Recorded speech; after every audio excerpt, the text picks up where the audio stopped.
Ahí, gloria al Señor.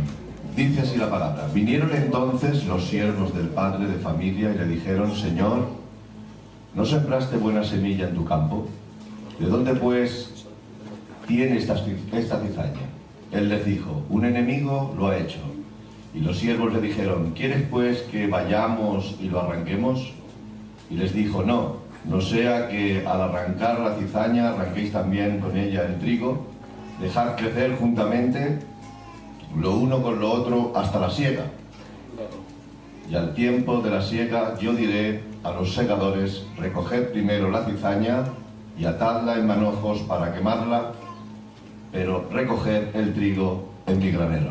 Amén. Amén. Amén.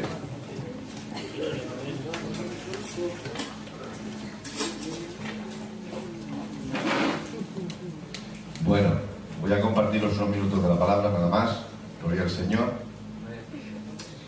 Y hoy vamos a hablar de esta metáfora de la palabra del capítulo 13 de Mateo, que vemos cómo Jesús habla a sus discípulos sobre la parábola del trigo y la cizaña. Amén. Todos aquí sabéis quién es el trigo y sabéis qué es la cizaña. Bueno, ¿quién es el trigo y la cizaña? No, sabéis qué es el trigo y la cizaña. Eso es otra cosa. Me he equivocado, ¿eh? Me he equivocado. Bueno, aquí no hay cizaña, ¿eh? Pero por si acaso en el futuro lo hubiera, vamos a hablar un poco de sus características. ¿Amén? Bueno, en principio de la historia de la humanidad no era así. O sea, Dios no quería que hubiese cizaña. Dios no quiere que haya cizaña. La cizaña no es buena, la cizaña es mala. La cizaña, de hecho, lo cataloga capítulo 13 de Mateo como los hijos del malo, los hijos del diablo, que el Señor los reprenda. Dios tiene sus hijos, el diablo también tiene los suyos, sino hijos por obras. Por eso Jesús le dijo a los fariseos: vosotros sois de vuestro padre el diablo, porque las obras del diablo hacéis. Ahora, ¿quién sembró la cizaña? La cizaña la sembró el diablo, que el Señor la reprenda. La cizaña es una planta que surge espontáneamente en la tierra cuando se siembra trigo y produce hongos tóxicos que pudren el grano. La cizaña lo que tratan las iglesias es podrir lo que Dios ha plantado. ¿Cuántos están aquí? Pueden decir aleluya. La cizaña trae consigo unos hongos tóxicos que tratan de podrir lo que el Padre ha plantado en su campo, que es el trigo. El trigo cuesta mucho traerlo. José sufrió mucho con sus hermanos, símbolo de la cizaña. Sufrió más de casi 20 años sufriendo para llenar los graneros, porque el trigo sirve para dar de comer al pueblo. Y el trigo se trae con mucho sufrimiento. Solamente aquellos que son trigos saben de lo que estoy hablando. El sufrir por la obra y el campo de nuestro Padre. Este campo es de nuestro Padre, no es de un forastero, es de nuestro Padre. Y lo que tratamos es traer el trigo que el mismo Padre ha sembrado para que se alimente su pueblo. El trigo es tan importante, iglesia, que cuando hay trigo y gobierna el trigo en la iglesia, es casi imposible que el diablo entre y gobierne en la iglesia. La palabra de Dios dice que en los tiempos del rey Nabucodonosor, el rey Nabucodonosor sitió la ciudad, es decir, rodeó la ciudad de Jerusalén, y le dijo uno de sus generales: vamos a entrar a matar a todos los hebreos. Y dijo el rey Nabucodonosor: no entréis, porque en la ciudad hay trigo, y mientras haya trigo hay soldados bien alimentados y va a ser difícil nuestra pelea. Es decir, que mientras el trigo esté dentro y gobierne la iglesia, difícilmente Satanás va a querer entrar a meter cizaña. Por eso necesitamos trigo en la iglesia. Pero no un trigo tambaleado, no un trigo como el de Pedro, que estaba flojo, estaba siendo un irresponsable en su vida espiritual, en la oración y en el ayuno. Por eso Jesús le dijo: Satanás ha pedido zarandearos como a trigo. Necesitamos un trigo establecido, un trigo en el granero, un trigo ya hecho para dar de comer al pueblo.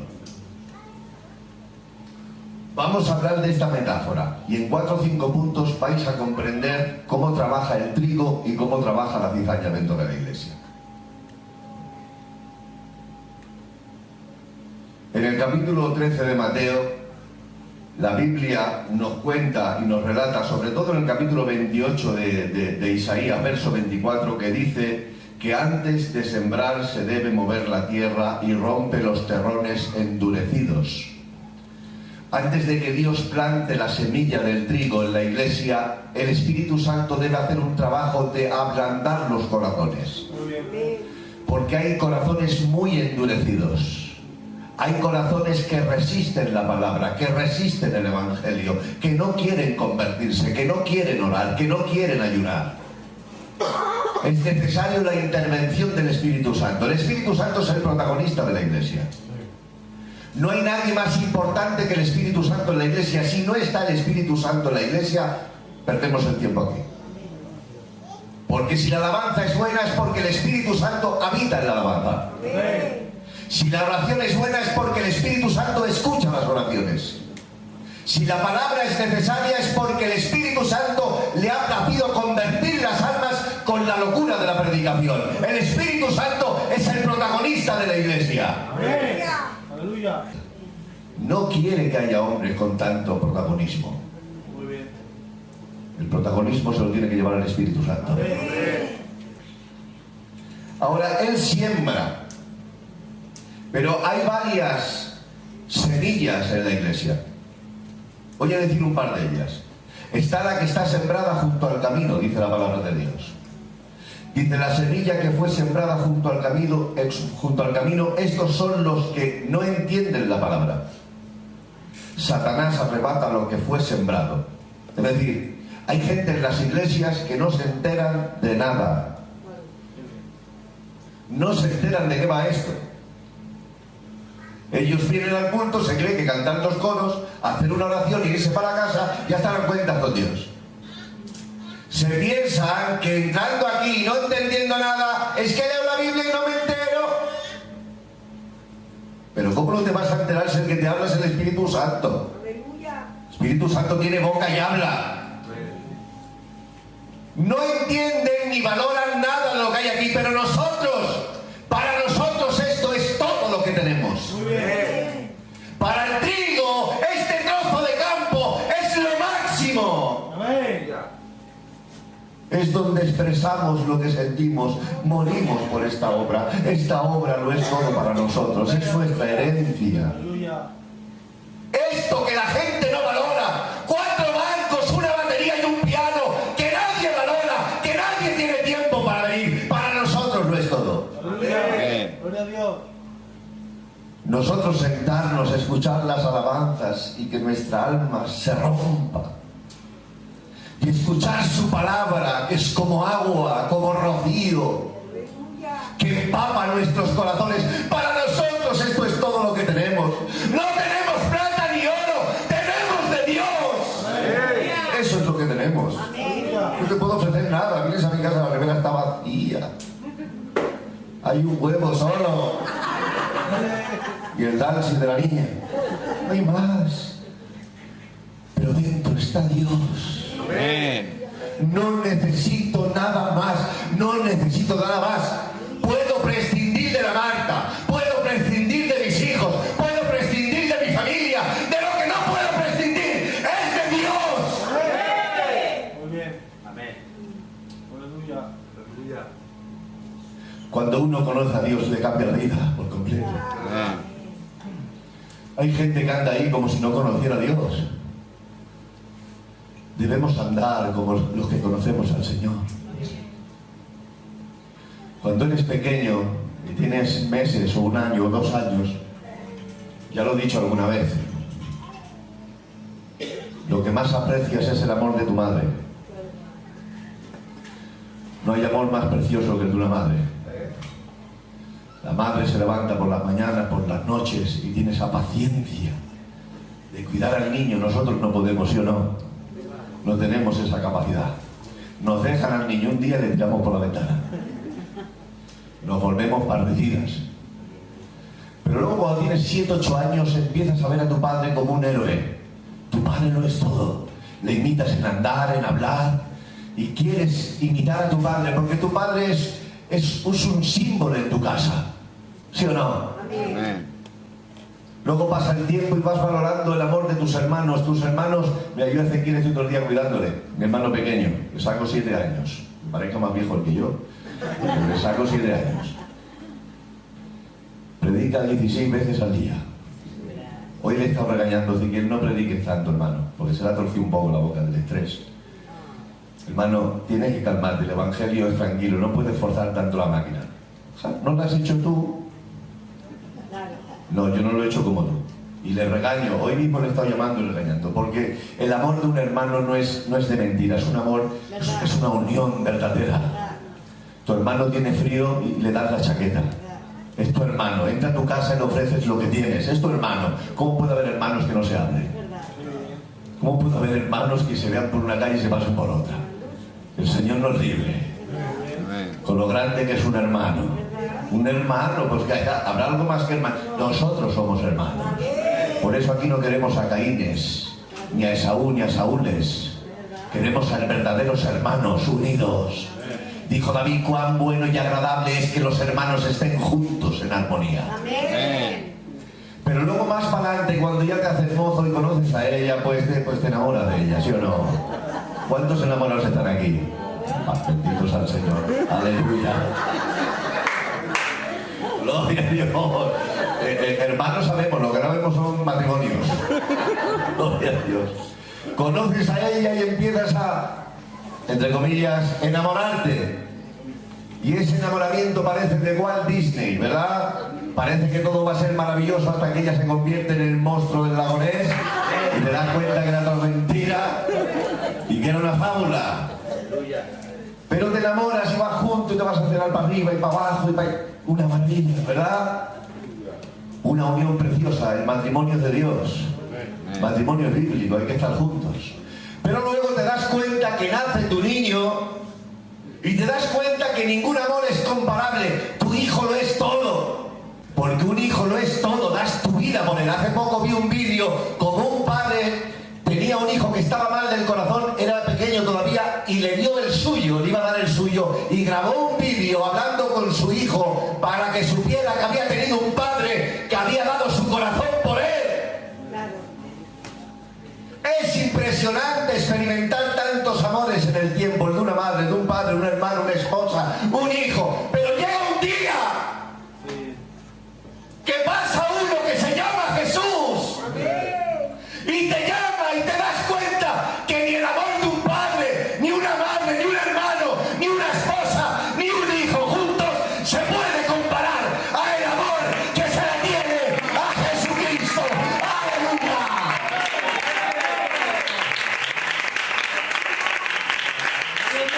¿Cuánto amor se le puede tener a Dios? No lo hemos visto todavía y cuánto le quiero yo a Él. Dijo Pedro, ¿dónde voy a ir yo ya si tú tienes palabra de vida eterna? ¿Dónde voy para atrás? ¿Qué miro atrás? Veo a mi esposa, a mis hijos, mi trabajo. ¿Y dónde voy yo ya? Si ya te he conocido a ti. Hay gente que vive como si no amara a Dios. Tienen los lugares, pero no manifiestan amor a Dios. Y aquí de lo que se trata es que el trigo florezca. Porque el trigo sale con mucho sufrimiento. Dice la Biblia que cuando ya se siembra el trigo, en el Antiguo Testamento, capítulo 11 de Deuteronomio, los sembradores esperaban las lluvias tardías y tempranas. La lluvia, el agua, es símbolo de su palabra. Los que hemos sido sembrados en su campo, anhelamos su palabra. Porque es la única que nos da el crecimiento. Sin palabra no se puede crecer. Si no hay palabra en una iglesia, no hay crecimiento. Porque cuando uno predica, está echando agua al campo, está echando agua a la semilla. Si no hay palabra, ¿cómo se crece? Si no riegas el campo, ¿cómo va a crecer la semilla? Necesitamos palabra. Palabra que riegue lo de dentro, que está seco, que está podrido. Necesitamos la palabra de la regeneración.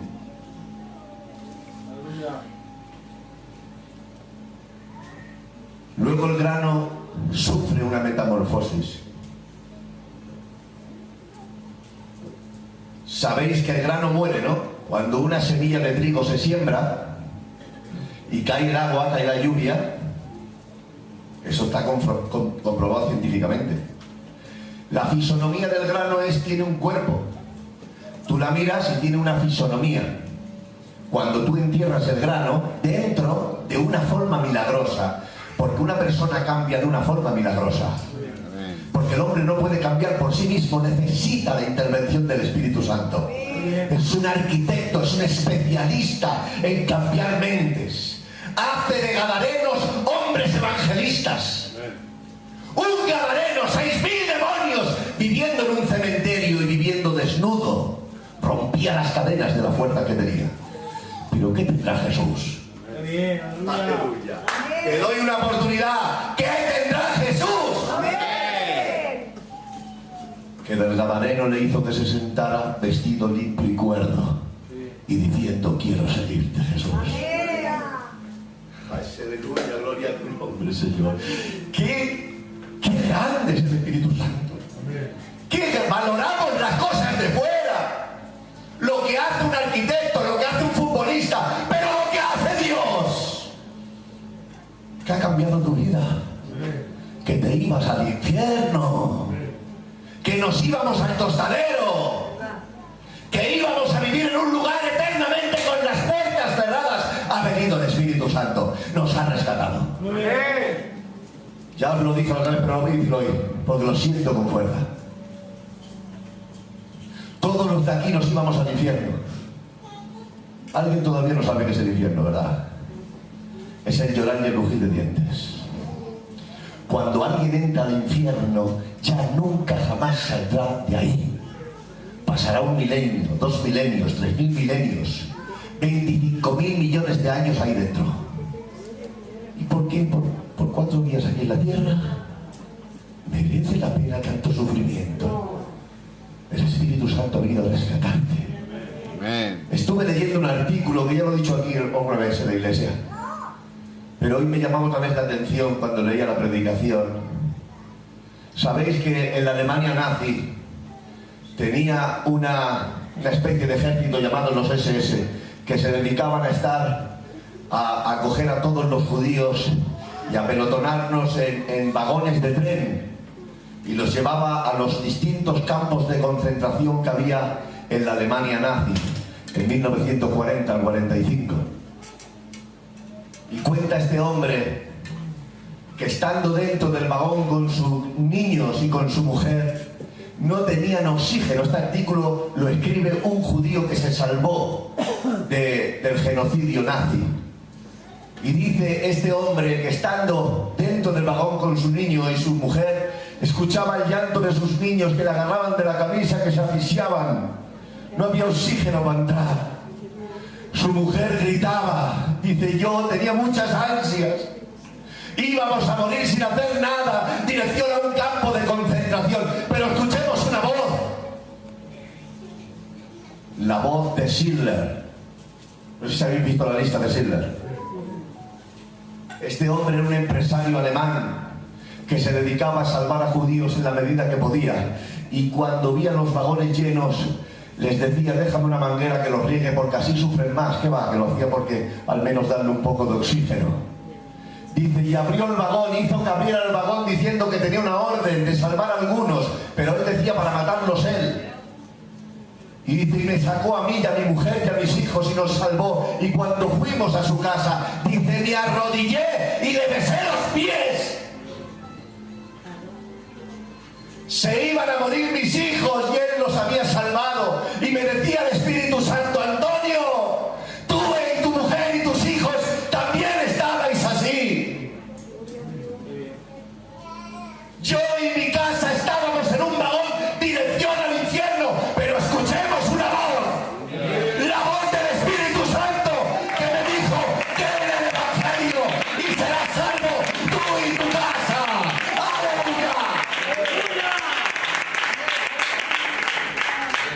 Si un hombre pagano besa los pies de un hombre por salvarle de la muerte física, ¿cuánto más nosotros?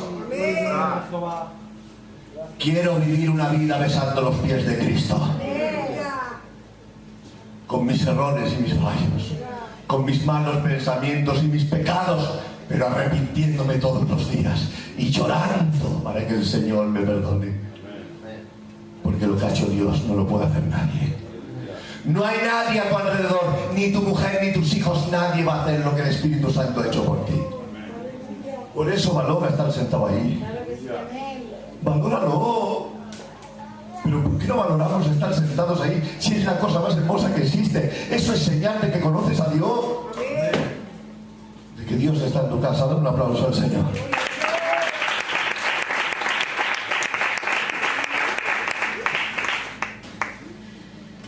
Mateo 13:20.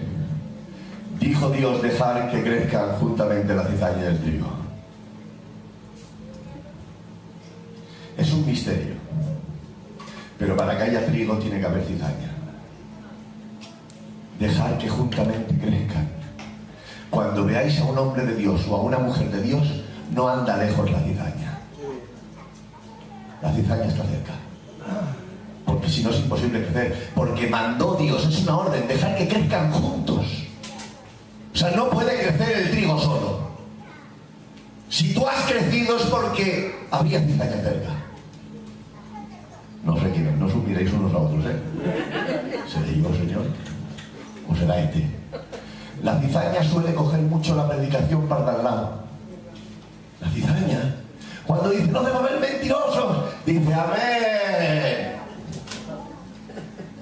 Porque la cizaña siempre la predicación es para otros, no para él. Toda la predicación que se predica en las iglesias me las atribuyo para mí. Porque necesito el agua. Y cuando dice no puede haber mentirosos en la iglesia, digo yo amén. Señor, líbrame de la mentira. Porque soy mentiroso, porque soy una persona humana. Y el que diga que no peca miente. Y hace a Dios mentiroso. Yo, Antoñales, soy un pecador arrepentido, pero pecador.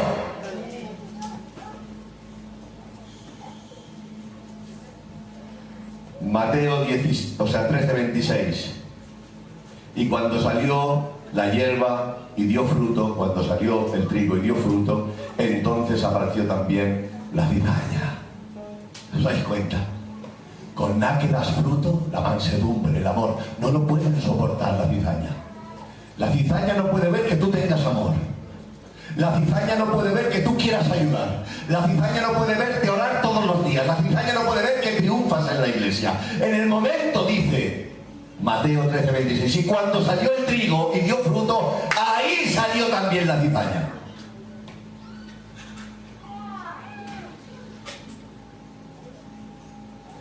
La cizaña y el trigo parecen iguales. No sé si habéis visto los campos de trigo.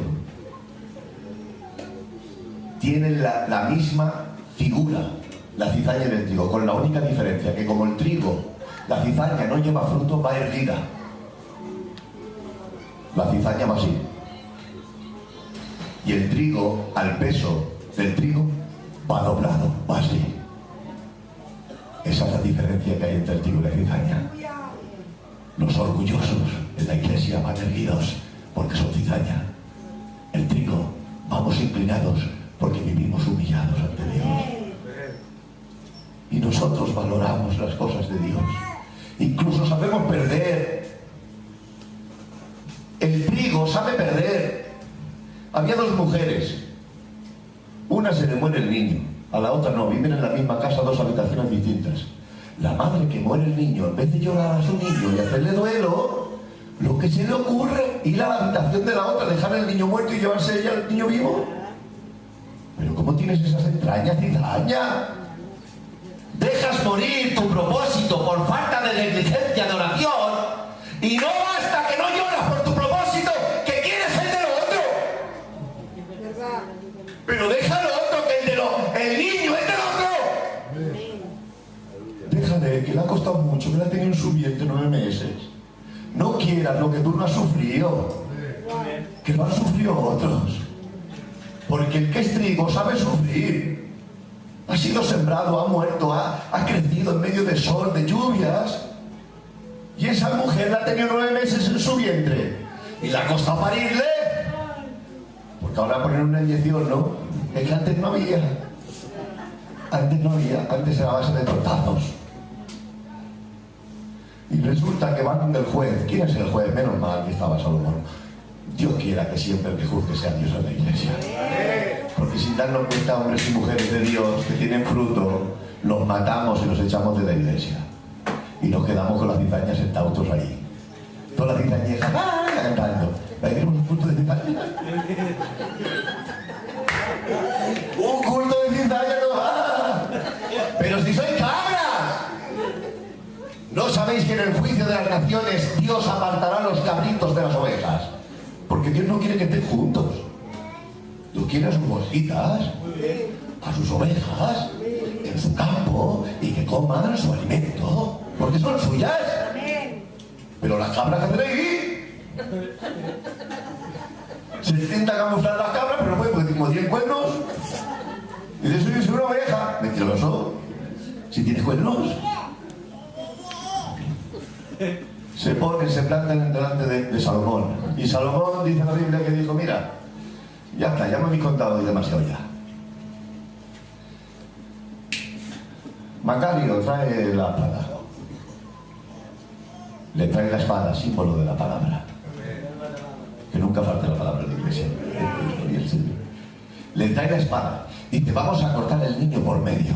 Y si os quedáis mitad una, mitad otra. Y dice la que no era la madre, la que no había sufrido, la que no había tenido dolores para parirle, pues venga, la mitad para cada una. Claro, porque no va a ser para ella. También quiero yo mi parte, quiero las piernas y los pies. Y dice la madre, uy, la mujer es un loco. Dale el niño para ella, pero que viva. Porque los que sufrimos por la obra de Dios, no queremos la división de la iglesia. Amén. Queremos que esté entera. Amén. Y viva. Pero es ahí cuando Salomón dice, mira, ese niño no es de esa, es de esta, dárselo a ella. Y la verdadera madre se llevó su niño. Porque los que somos trigo no queremos divisiones. Somos una familia. Una casa que siempre están regañando los hermanos. Qué fría es esa casa, ¿verdad? Tienes que llamar, dejarlo ya. No le regañéis más, que soy familia. Ya, cierra la puerta. ¡Pum! Qué alegría es entrar a la casa de tu padre, te sientas. Que haya armonía. Tú y tus hermanos preguntando, ¿tenéis para comer, hermano? Hacéis algo. Como debe ser. Pero qué mala es la cizaña. No soporta ver el trigo. No soporta ver lo bueno. Y termino con esto. Viene la siega. Marcos capítulo 4 verso 29. Y cuando el fruto está maduro, enseguida se mete la hoz, porque la siega ha llegado. Muy bien. Aquí es donde está la diferencia. El trigo y la cizaña crecen durante todo el año juntos. ¿Cómo hay la diferencia? Cuando se mete la hoz se mete y se saca el trigo. Y la cizaña se queda ahí, se pone manojos del fuego. ¿Sí o no? Amén. ¿Cuántos estáis aquí, iglesia? Aquí, ¿no? ¿Sí o no? Ahora bien, ¿por qué se lleva el trigo? Se llega el trigo a trillar. Sabéis que el trigo, antes de ir al granero, se debe trillar. Y se trilla el grano. Esto es símbolo de sufrimiento. ¿Qué diferencia hay entre la cizaña y el trigo? Que el trigo, cuando se coge con la hoz, se lleva a trillar porque es símbolo de sufrimiento. El cristiano, estamos hechos para sufrir. Esto no se os ha gustado. Estamos para sufrir. ¿No? Dice Pablo que somos como ovejas que van al matadero. El pastor selecciona las ovejas que va a sacrificar. Pero la oveja, cuando es pequeña, no se separa de su pastor. Quiere mucho a su pastor, aunque sabe que la va a sacrificar. Nosotros amamos a nuestro pastor, sabiendo que nuestra vida va a ser sacrificada para él. Pero es nuestro pastor. Nos ha cuidado muy bien y nos ha prometido cosas muy hermosas. ¿Qué pasa? Que cuando se trillaba con bueyes o con caballos y ruedas. Y no lo hacían para destruir el grano, sino que el grano tenía una cáscara que esa cáscara la quitaba de lo que había dentro. O sea, el trillar, el sufrimiento, lo que hace es quitarnos todas las caretas que tenemos. Muy bien. Claro que sí. Aleluya. Amén. Cuando Dios nos trilla y nos hace sufrir, nos va quitando una careta de aquí, careta de allí, careta de allí, y cuando nos da cuenta, empezamos a coger un celo de Dios muy grande. Porque está saliendo el verdadero carácter de Dios ahora en nosotros. Por eso dice la Biblia en Apocalipsis 2:2: yo conozco tus obras y tu arduo trabajo y paciencia, que no puedes soportar a los malos. ¿Os dais cuenta? ¿Os dais cuenta? ¿Cómo dice que los hijos de Dios no soportan a los malos? He visto vuestro arduo trabajo, que no soportáis lo malo. Amén. Porque cuando el cristiano es trillado, sale el carácter de Dios. Y cuando hay malo, no lo soportas. No puedes mantenerte callado. Hay una injusticia en la iglesia y no haces oídos sordos ni te tapas los ojos. Te metes en el trapo. Claro que sí. Porque quieres que se haga justicia. El pueblo de Israel está en el desierto.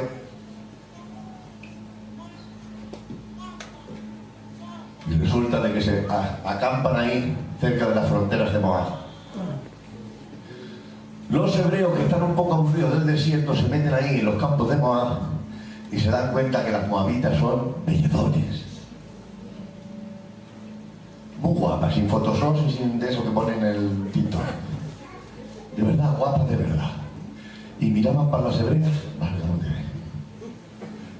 Muy chungaris, muy feas. Y dijeron, ¿qué malo es? Mira que ha prohibido Jehová de que nos casemos con mujeres extranjeras. Hay que conformarnos con los que tenemos. Claro, con los que tenemos.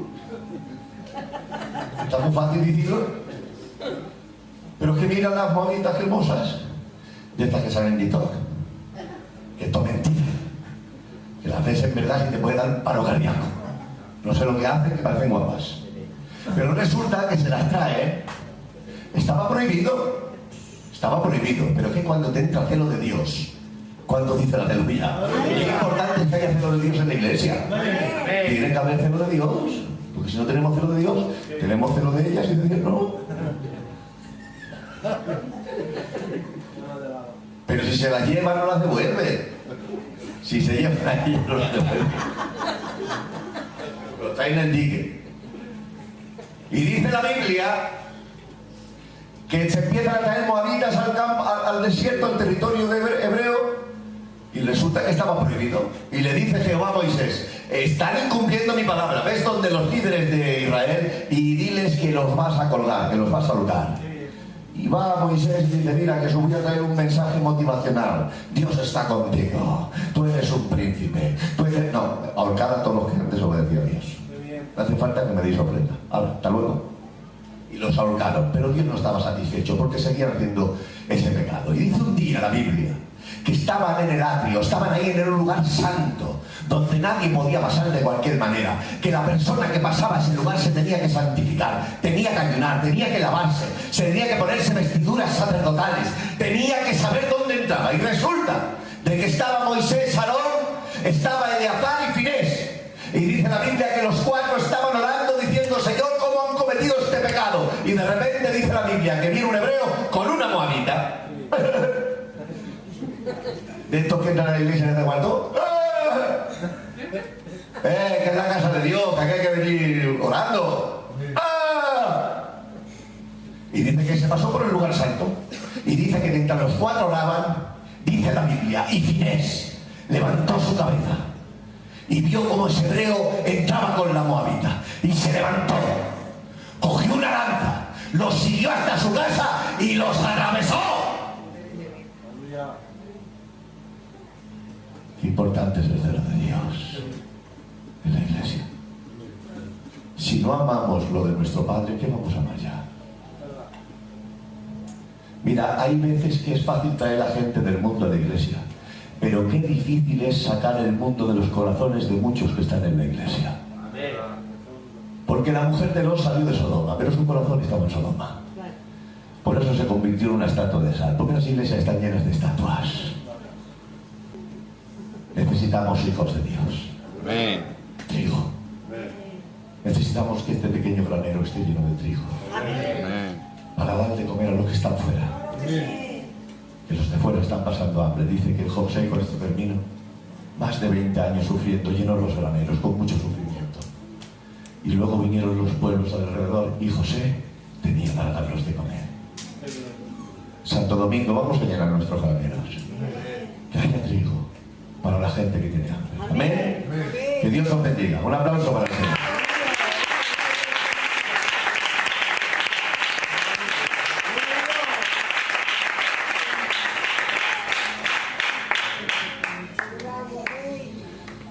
Amén. Que Dios os bendiga, iglesia.